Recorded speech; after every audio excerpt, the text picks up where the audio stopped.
हरे राम राम राम हरे हरे, हरे कृष्ण कृष्ण कृष्ण हरे हरे, हरे राम राम राम हरे हरे। भागवत महापुराण अध्याय 16, सिकंद तीसरा अध्याय 16। जय विजय का वैकुंठ से गिरना।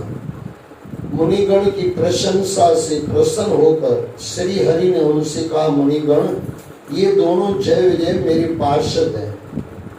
इन्होंने मेरी कुछ भी परवाह न करके आपका बहुत बड़ा अपराध किया है। आप लोग भी मेरे अनुगत भगत हैं। अतः इस प्रकार मेरी ही अवज्ञा करने के कारण आपने इन्हें जो दंड दिया, मैं उसका समर्थन करता हूँ। ब्राह्मण मेरे परम आराध्य हैं। मेरे अनुचरों द्वारा आपका जो तिरस्कार हुआ है, उसे मैं अपना ही तिरस्कार मानता हूँ। इसलिए मैं आपसे प्रसन्न होने की प्रार्थना करता हूँ। सेवकों द्वारा किए गए अपराध के लिए स्वामी ही दोषी माना जाता है। उनके कारण स्वामी को ही अपयश प्राप्त होता है। मुझे जो भी कीर्ति प्राप्त हुई है, वह आप लोगों के कारण ही प्राप्त हुई है। इसलिए जो कोई आपके विरुद्ध आचरण करेगा, वह चाहे मेरी भुजा ही क्यों न हो, मैं उसे काट डालूंगा। यहाँ थोड़ा आधे मिनट के लिए समझने का प्रयास करना। क्या कहा गया? विष्णु भगवान क्या कह रहे हैं? मेरे सेवक का गुनाह मेरा ही गुनाह है। उन्होंने गलती की, समझो मैंने ही गलती की। अच्छा, आपके कभी छोटी गलती करते हैं? सेवक यानी बेटा, नौकर यानी बेटा नहीं, लेकिन सेवक यानी बेटा। ये दोनों में फर्क समझ लेना, क्योंकि नौकर पैसे पाने के लिए कुछ करता है, सेवक पैसा पाने के लिए नहीं करता है।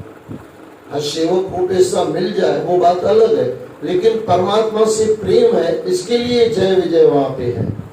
लेकिन अगर सेवक गलती करता है तो मालिक को लगता है, भगवान को लगता है मेरी गलती है।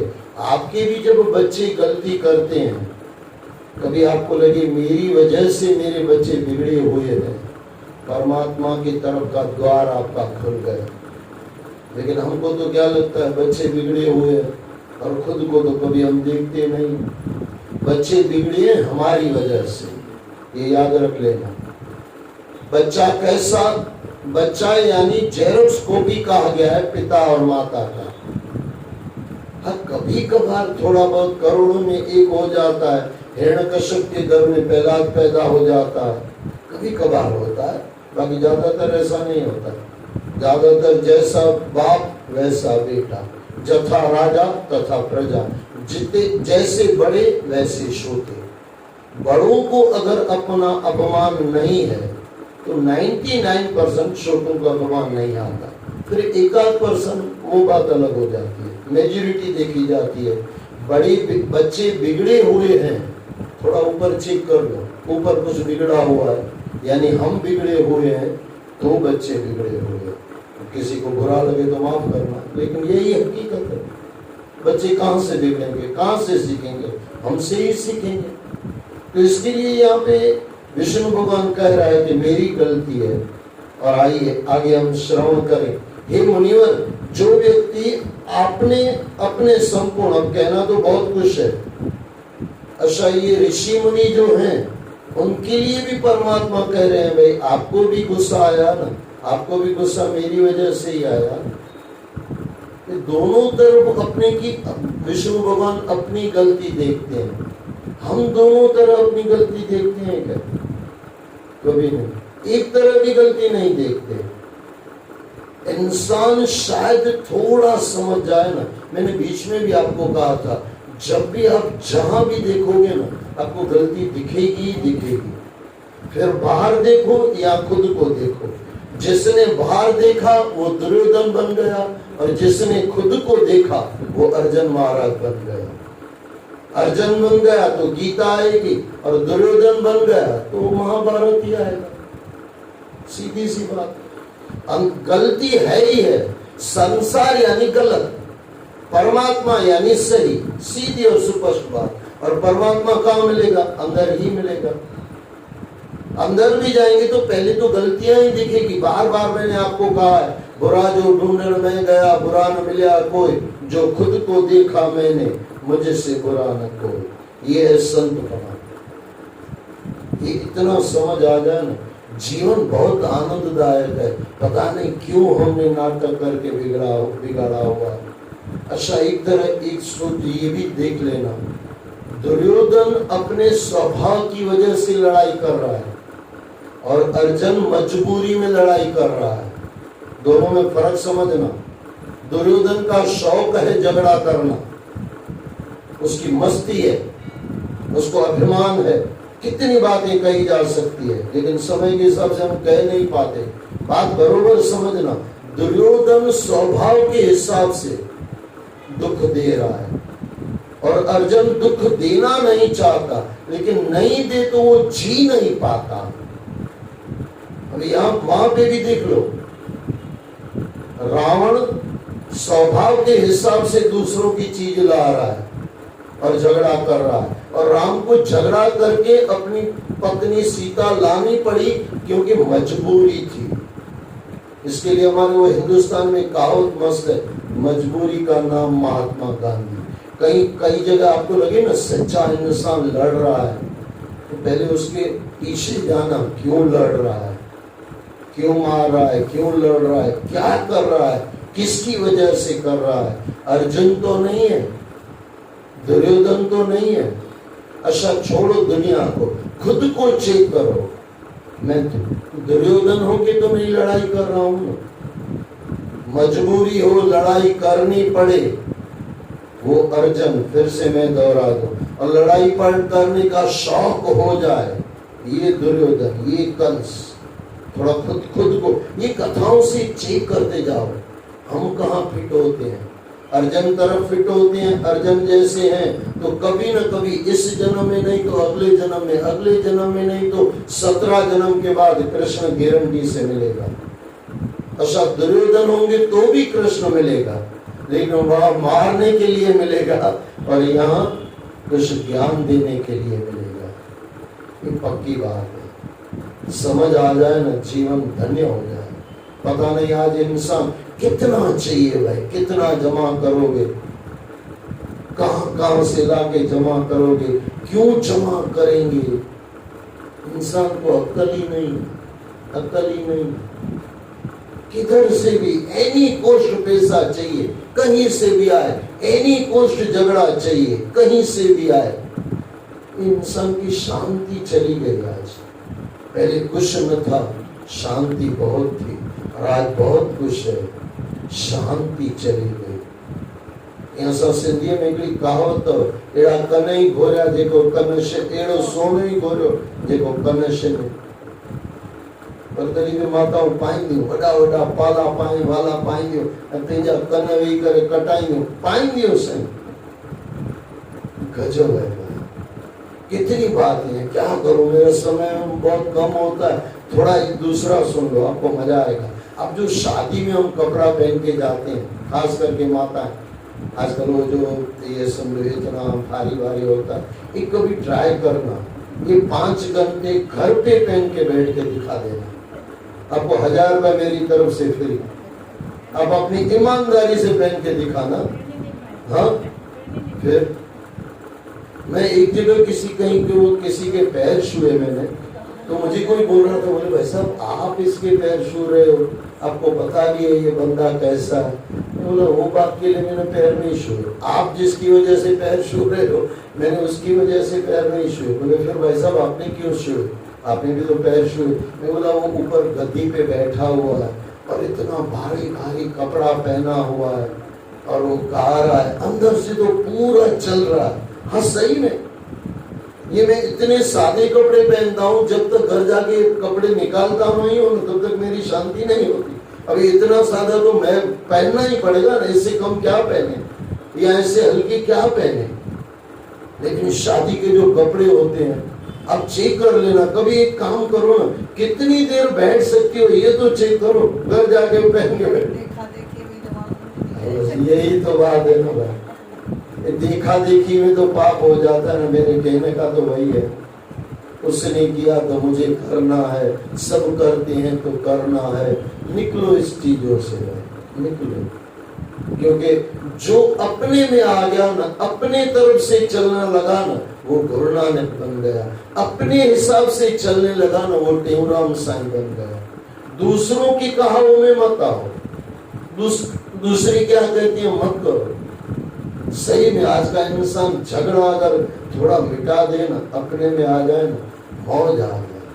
थोड़ा पैसे के पीछे थोड़ी दौड़ निकल जाए और झगड़ा कम करना आ जाए, अभिमान चला जाए, कहाँ परमात्मा दूर है भाई?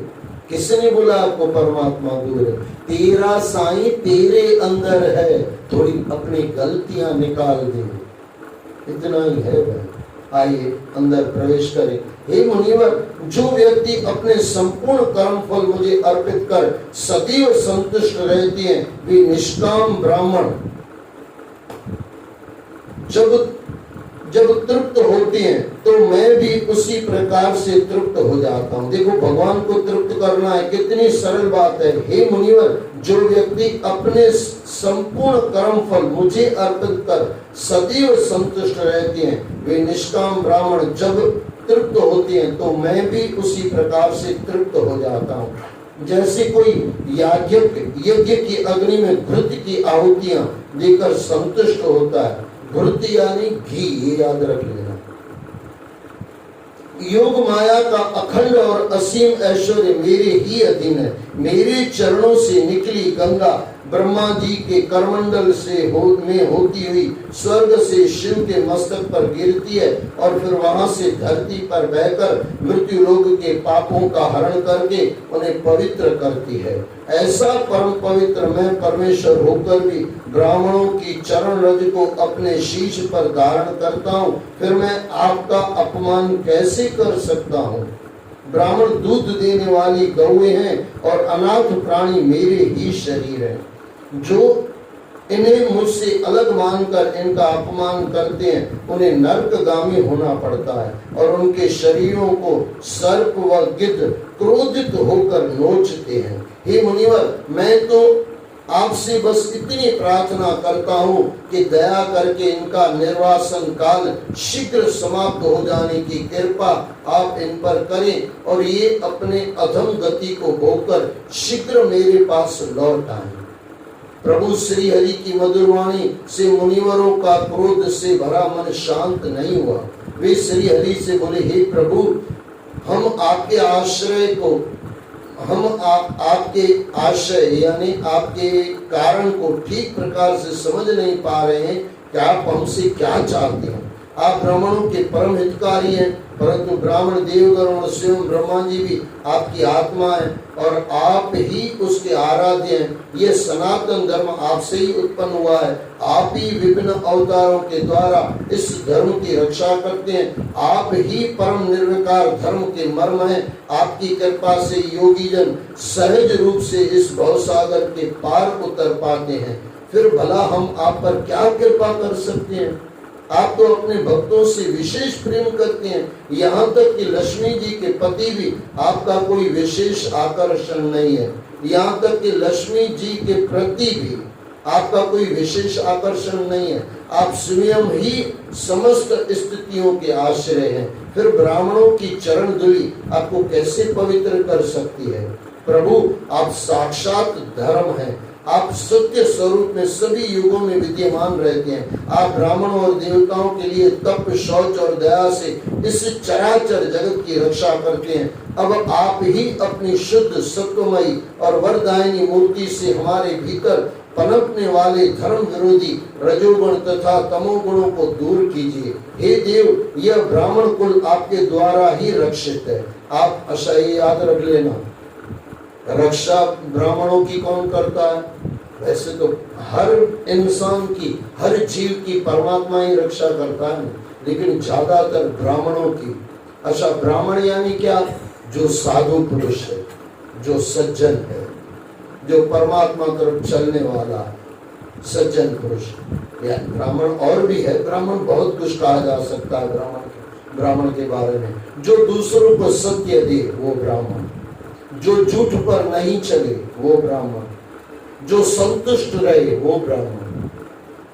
बहुत कुछ कहा जा सकता है। आप त्रिलोकीनाथ और इस जगत के पालनहार हैं, इसलिए आप ब्राह्मणों के प्रति इतने नम्र रहते हैं। हे सर्वेश्वर, इस द्वारपालों का आप जैसा उचित समझे वैसा दंड दें अथवा इन्हें पुरस्कार दें। हम निष्कपट भाव से आपसे सहमत है।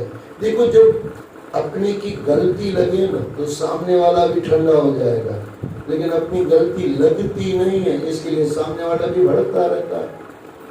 हमने आपके इन अनुचरों को श्राप दिया है, इसके लिए आप चाहें तो हमें दंड दें, हमें स्वीकार होगा। श्री भगवान ने कहा, मुनिगण, आपने इन्हें जो श्राप दिया है वह मेरी प्रेरणा से ही दिया है। अब शीघ्र ही दोनों दैत्य योनि को प्राप्त होंगे और वहां अपने क्रोध और अहंकार के कारण नष्ट होकर फिर से मेरे पास चले आएंगे। ब्रह्मा जी ने कहा, उसके बाद उन मुनियों ने नयनाभिराम विष्णु और उनके स्वयं प्रकाश वैकुंठ धाम के दर्शन किए तथा प्रसन्न होकर वहां से लौट आए। उसके बाद भगवान ने अपने दोनों अनुचरों जय विजय से वैकुंठ लोक छोड़ देने के लिए कहा। जय विजय ब्रह्म शाप के कारण पहले से ही श्रीहीन हो रहे थे, उनका सारा गर्व नष्ट हो गया।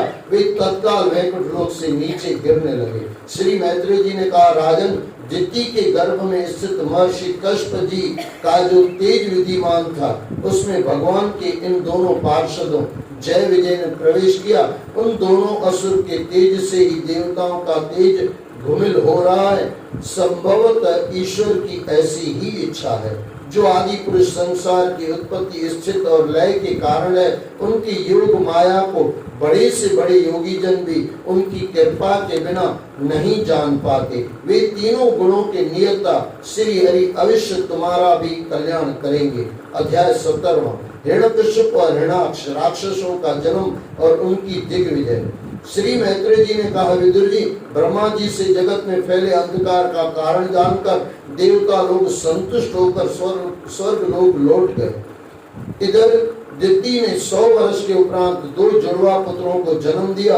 उनके जन्म लेते ही तीनों लोकों में अनेक उत्पात होने लगे, जिनसे लोग अत्यंत भयभीत हो गए।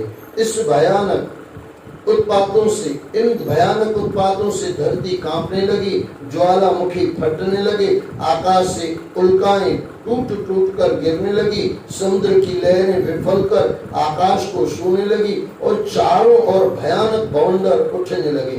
गीदड़ और उल्लुओं के स्वरों ने वातावरण को भी ज्यादा भयानक बना दिया। आपको याद हो तो 1-2 दिन पहले बारिश खतरनाक थी, क्या आवाज आ रहे थे। मेरी नींद उड़ गई, मैं उठा, भगवान को प्रार्थना करके भाई सबका भला हो, ऐसा करके सोया और अंत में बोला मेरा भी भला हो सबका। इंसान है ना भाई। भगवान को प्रार्थना की, फिर बोला भगवान सुबह आराम से उठाना, तेरी भक्ति करने के लिए उठाना, ऐसे करके सोया। परमात्मा ने लाज रखी, कुछ इतना बुरा नहीं हुआ। जब गीदड़ और उल्लुओं के स्वरों ने वातावरण को और भी ज्यादा भयानक बना दिया, यह सब देखकर संकादिक मुनियों के सिवाय अन्य जीव भयभीत उठे और सोचने लगे कि अवश्य प्रलय आने वाली है। उधर वे दोनों आदि दैत्य जन्म के बाद से ही भयानक आकार लेकर बढ़ने लगे। उनका विशाल शरीर हाथियों और पर्वतीय चट्टानों के समान दिखाई देता था। वे अत्यंत पराक्रमी थे। जब वे पृथ्वी पर अपने कदम रखकर चलते तो ऐसा प्रतीत होता मानो भूकंप आ गया है। उनके काले शरीर से लटकते आभूषण और वस्त्रों से सूर्य की किरणों के सदृश आभा फूटती प्रतीत होती थी। प्रजापति कश्यप जी ने उनका नामकरण करते हुए पहले जन्म लेने वाले बालक का नाम हिरण्यकश्यप रखा और उसके बाद जन्म लेने वाले का नाम हिरण्याक्ष रखा। हिरण्यकश्यप ब्रह्मा जी का बड़ा भक्त था। उसकी तपस्या से प्रसन्न होकर ब्रह्मा जी ने उसे मृत्यु भय से मुक्त कर दिया। इससे वह उद्दंड हो गया था। उसने अपनी शक्ति के बल पर तीनों लोकों को अपने नियंत्रण में ले लिया था और स्वयं को भगवान मानने लगा था। वह अपने छोटे भाई हिरण्याक्ष को बहुत चाहता था। एक दिन हिरण्याक्ष युद्ध का अवसर ढूंढता हुआ हाथ में गदा लेकर स्वर्ग जा पहुंचा, उसे देखकर देवता लोग भयभीत होकर इधर उधर छिप गए। जब उसने देखा कि उससे भयभीत होकर देवराज इंद्र भी कहीं छिप गया तो वह भयंकर गर्जना करने लगा। फिर वह वहां से निकलकर जल में स्नान करने की इच्छा से समुद्र में प्रवेश कर गया। समुद्र में घुसकर वह हाथी के समान लहरों को मथने लगा। वह कई वर्षों तक समुद्र की लहरों के साथ जूझता रहा। इस प्रकार घूमते घूमते वह वरुण देव की राजधानी विभावरीपुरी में जा पहुंचा। वहां पाताल लोक के स्वामी वरुण देव की हंसी उड़ाते हुए उसने उन्हें युद्ध के लिए ललकारा। उस मदोमत राक्षस के द्वारा इस प्रकार हंसी उड़ाने से वरुण देव क्रोध में भर गए, परंतु किसी प्रकार उन्होंने अपने क्रोध पर काबू किया और उससे कहा, हिरणाक्ष, युद्ध का कोई चाव मुझे नहीं रहा। मैं वृद्ध भी हो चला हूँ। तुम्हारी शक्ति का सामना तो भगवान पुराण विष्णु श्री विष्णु ही कर सकते हैं। तुम्हारी शक्ति का सामना तो भगवान पुराण पुरुष श्री विष्णु ही कर सकते हैं। इसलिए दैत्यराज, तुम उन्हीं के पास जाओ, वे ही तुम्हारी कामना पूरी करेंगे। देखो, अभी मैं आपके कह के आया, इसको लड़ने का शौक होता है, वो दुर्योधन समझना, वो हिरणाक्ष समझना। अगर आपको भी कहीं हो ना कि इसको दिखा दूं, समझना आप उसके खानदान से हो। किसी को बुरा लगे तो माफ करना, क्योंकि वे तुम जैसे वीरों को मारने के लिए अनेक रूप धारण करने में चतुर हैं। वाह, फिर तो बड़ा मजा आएगा। हिरणाक्ष जोर से हंसा। उनसे युद्ध करने में बराबरी की टक्कर होगी, मैं चलता हूँ, कहकर वह तीव्र गति से रसातल की ओर श्री हरि से युद्ध करने की लालसा से चल पड़ा। देखो कितना खुश हो गया लड़ाई करने के लिए। क्या गजब है भाई। एक बात याद रखना, जब आपकी बार बार जीत होती हो ना, थोड़ा चेक करना पाप के ऊपर तो नहीं जा रहे हो ना, क्योंकि पाप का गजब है। पुण्य पहले नीचे से ऊपर उठाता है और पाप ऊपर उठा के फिर जो गिराता है ना, नानी नाना दादी दादा सब याद आ जाते हैं। ये याद रख लेना। हर समय अगर आपकी जीत हो रही है, अगर पुण्यों की वजह से, अच्छे कर्मों की वजह से हो रही है, आप सही हो, फिर जीत हो रही है, तो गुरुओं की, परमात्मा की कृपा मानना। लेकिन आपके पाप की वजह से अगर जीत हो रही है, सचेत हो जाना, ऐसी जीत से दूर चले जाना। यही वो बता रहे हैं यहाँ पे। कहानियों से बहुत कुछ सीखा जा सकता है। अध्याय 18वां, हिरणाक्ष का भगवान वारा से युद्ध। श्री मैत्री जी ने कहा, विदुर जी, जब हिरणाक्ष रसातल में पहुंचा तो उसने सूकर अवतार के रूप में श्री हरि को अपने दांतों पर पृथ्वी को रखे ऊपर की ओर जाते हुए देखा तो उसने उन्हें ललकारा और गदा का प्रहार उनके पैरों पर किया। वह चिल्लाया, मूढ़ लगता है तू कोई मायावी है, इस धरती को छोड़ दे वरना तू मेरे हाथों से मारा जाएगा। आज तुझे समाप्त करके मैं अपने बंधुओं को प्रसन्न करूंगा। भगवान वारा ने हिरणाक्ष के कटु वचनों पर ध्यान नहीं दिया और धरती को जल से बाहर निकाल लाए। उन्हें जल से बाहर जाते देखकर वह चीखा, अरे जंगली पशु कायर, ये भगवान को कह रहा है। दुष्ट आदमी जब आपको कहे ना, समझना भाई वहां से दूर हो जाना। यहाँ पे भगवान उसको ध्यान नहीं दे रहे। अति हो जाएगी, फिर मैं कह दूं, आप कैसे झगड़ा कर रहे हो? मजबूरी में झगड़ा कर रहे हो, अर्जुन बनकर, युधिष्ठिर बन के झगड़ा कर रहे हो कि दुर्योधन बन के झगड़ा कर रहे हो? चेक कर लेना, खुद को चेक कर लेना।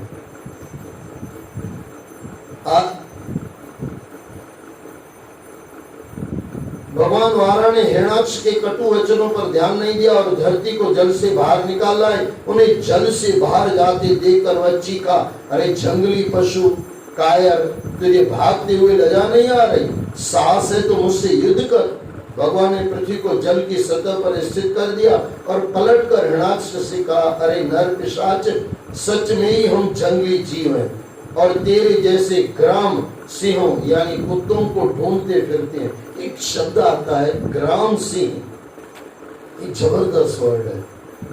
किसी ना समझ को कह दो तू गांव का ये ग्राम सिंह है तू, उसको लगेगा सिंह बोल दिया। सिंह नहीं बोला, कुत्ता बोला है। लेकिन ये भाषाएं होती थी पहले की जबरदस्त। सामने वाला खुश हो जाके सिंह बोल दिया, सिंह नहीं बोला, शहर का कुत्ता बोल दिया, गली का कुत्ता बोल दिया। यही गुरु यहाँ पे कह रहे हैं, वो भगवान विष्णु कर रहे हैं। भगवान ने पृथ्वी को जल की सतह पर स्थित कर दिया और पलट कर हिरणाक्ष से कहा, अरे नर पिशाच, सच में ही हम जंगली जीव हैं और तेरे जैसे ग्राम सिंहों यानी कुत्तों को ढूंढते फिरते हैं। दुष्ट वीर पुरुष तुझे जैसे मृत्यु पाश में बंधे हुए आत्म प्रशंसा करने वाले अभागे जीवों की परवाह नहीं करते। हम में ऐसा साहस कहाँ जो हम तुझ जैसे वीर पुरुष का सामना कर सकें। तुझसे वैर बांधकर हम भला कहाँ जा सकते हैं। लेकिन तू निराश मत हो, तू हमें मारकर अपने भाइयों का शोक दूर करके उन्हें हर्षित कर। देर मत लगा, प्रहार कर मुझ पर। मैत्रेय जी ने कहा, विदुर जी, जब भगवान ने रोष में भरे उस राक्षस का खूब प्रयास उड़ाया तो वह तिलमिला उठा।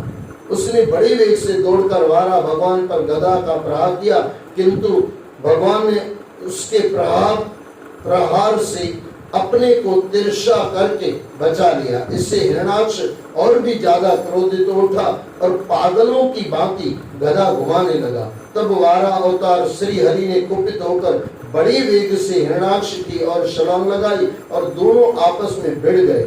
जब बहुत देर तक दोनों लड़ते रहे, तब ब्रह्मा जी ने प्रकट होकर श्री हरि से उस दुष्ट राक्षस को मार डालने की प्रार्थना की। अब देखो, ब्रह्मा ने ही वर दिया था, अब ब्रह्मा ही आके हाथ जोड़ने लगा, बाबा पूरा करो इसको। जब आपके बड़े, आपका परिवार, आपका कोई सज्जन आपको दुर्वचन कहे ना, अच्छा संत पुरुष कहे ना, बेटे इससे तो तुझे डूब मरना चाहिए। अब संत का काम है आशीर्वाद देना, लेकिन संत कहे कि बेटे तुझे डूब मरना चाहिए, वहां संभल जाना। संभलने के हमको बहुत रास्ते मिलते हैं।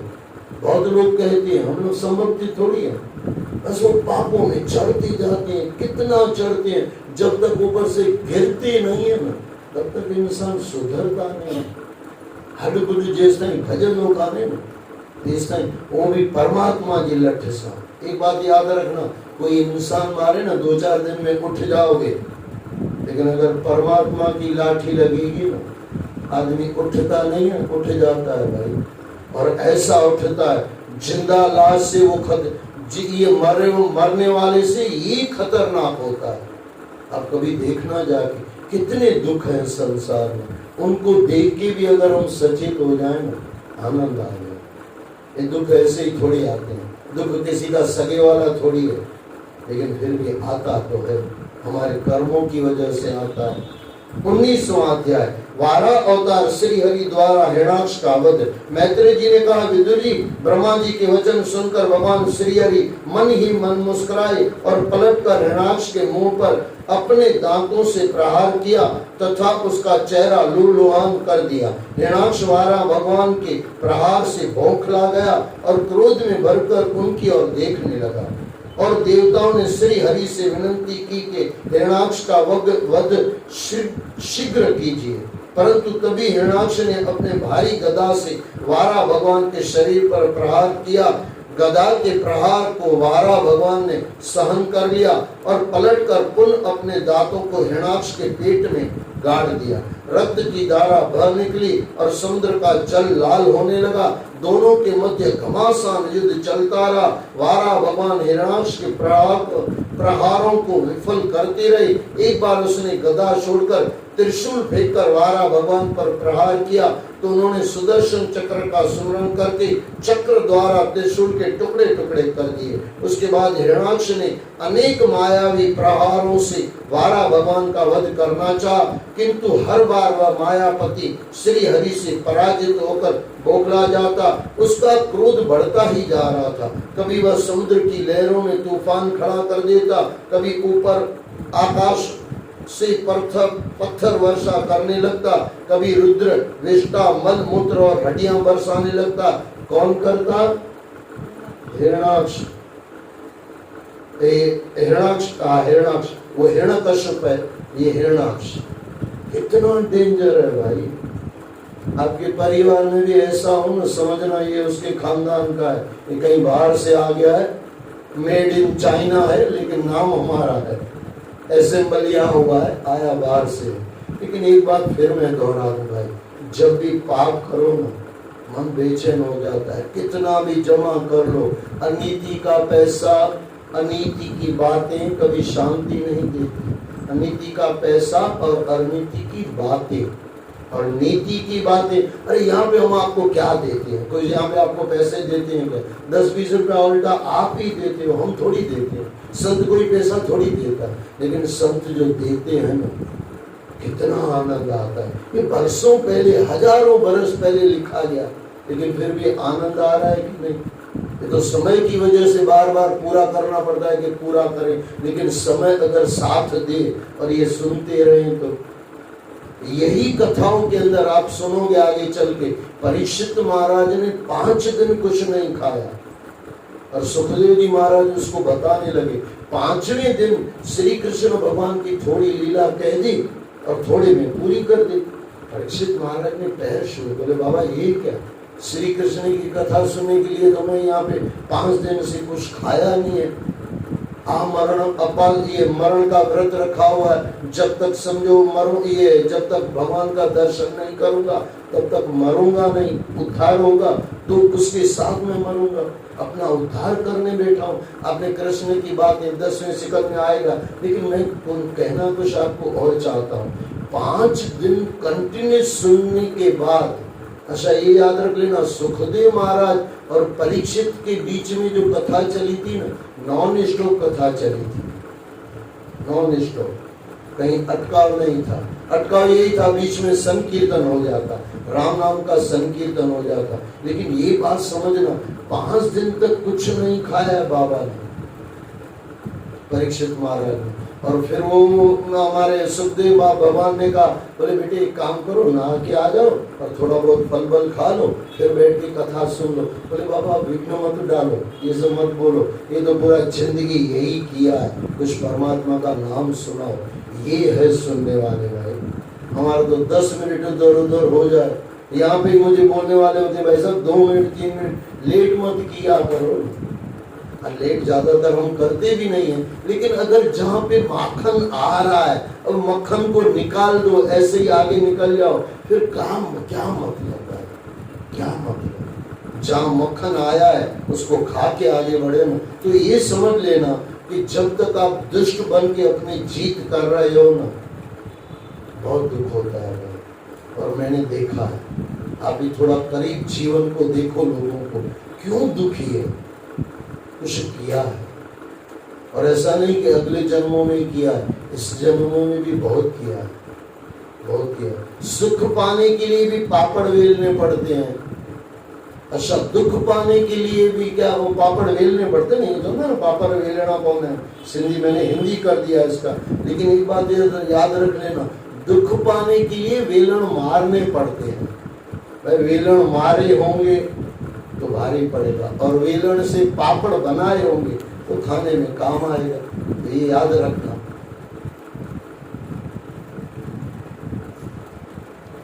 विष्टा मल मूत्र और हड्डियां बरसाने लगता है, परंतु श्री हरि के सामने उसकी एक न चली। अंत में वारा रूपधारी श्री हरि ने उसकी सारी माया को छिन्न भिन्न करके अपने पैरों के प्रहार से हिरणाक्ष को जल के भीतर ही मार डाला। विदुर जी, इस प्रकार हिरणाक्ष ने मरकर उस पाप योनि से मुक्ति पाई और वह पुनः भगवान को प्रणाम करके वैकुंठ लोक को चला गया। देवताओं ने श्री हरि पर पुष्प वर्षा की और उनकी स्तुति में स्तोत्र गाने लगे। सूत जी ने कहा, शौनक जी, मैत्री जी के मुख से भगवान श्री हरि की यह कथा सुनकर विदुर जी अति प्रसन्न हुए, क्योंकि श्री हरि का चरित्र ही ऐसा है कि जिसे सुनकर सभी को असीम आनंद की अनुभूति होती है। असीम आनंद यानी जो हमेशा धारा प्रवाह चलता रहे। संत हमेशा आनंद में रहते हैं। जो भी उनकी शरण में जाता है वे तत्काल उसकी रक्षा के लिए नंगे पांव भागे चले आते हैं। कौन? श्री भगवान। एक बार एक हाथी जल में प्रवेश करके जल क्रीड़ा कर रहा था तभी उस जल में रहने वाले ग्राह ने गजराज का पैर पकड़ लिया और उसे पानी में खींचना प्रारंभ कर दिया। गजराज को मुसीबत में देखकर हथनियां चिघाड़ने लगी, यानी चिल्लाने लगी। उसने एक एक कर अपने साथियों की ओर देखा, सभी विवश थे। जल में प्रवेश कर ग्राह के मुख से उसे छुड़ाने का कोई हिम्मत नहीं जुटा पाया, क्योंकि वो भी मर जाता। इस पर भी गजराज निराश नहीं हुए। उसने अपने मन को श्री हरि के चरणों में लगा दिया। उसने जल में से एक कमल का फूल अपनी सूंड से उठाया और भगवान श्री हरि को आर्त स्वर में, यानी प्रेम के स्वर में, रोते हुए बिलखते हुए मन से परमात्मा को स्वर आर्त स्वर में पुकारा। गजराज की पुकार कर भगवान श्री हरि गजराज की पुकार पर भगवान श्री हरि विष्णु नंगे पैर गरुड़ पर सवार होकर भागे आए और उन्होंने अपने सुदर्शन चक्र से ग्राह का सिर काट डाला। इस प्रकार अपने भक्त गजराज की उन्होंने रक्षा की। शौनक जी, भगवान श्री हरि दुष्ट पुरुषों पर कभी प्रसन्न नहीं होते। पृथ्वी का उद्धार करने वाले वारा रूप श्री हरि की इस लीला प्रसंग को जो पुरुष सुनते हैं और सुनाते हैं, वे ब्रह्म हत्या जैसे घोर पाप से भी सहज ही छूट जाते हैं। यह प्रसंग अत्यंत पवित्र, धन और यश देने वाला है और कामनाओं की पूर्ति करता है, असीम शक्ति प्रदान करता है। बोलो श्री कृष्ण भगवान की जय। अध्याय 19वां पूरा हुआ। हरे कृष्ण कृष्ण कृष्ण हरे हरे, हरे राम राम राम हरे हरे। जय जय श्री राधे, जय जय श्री राधे, जय जय श्री राधे।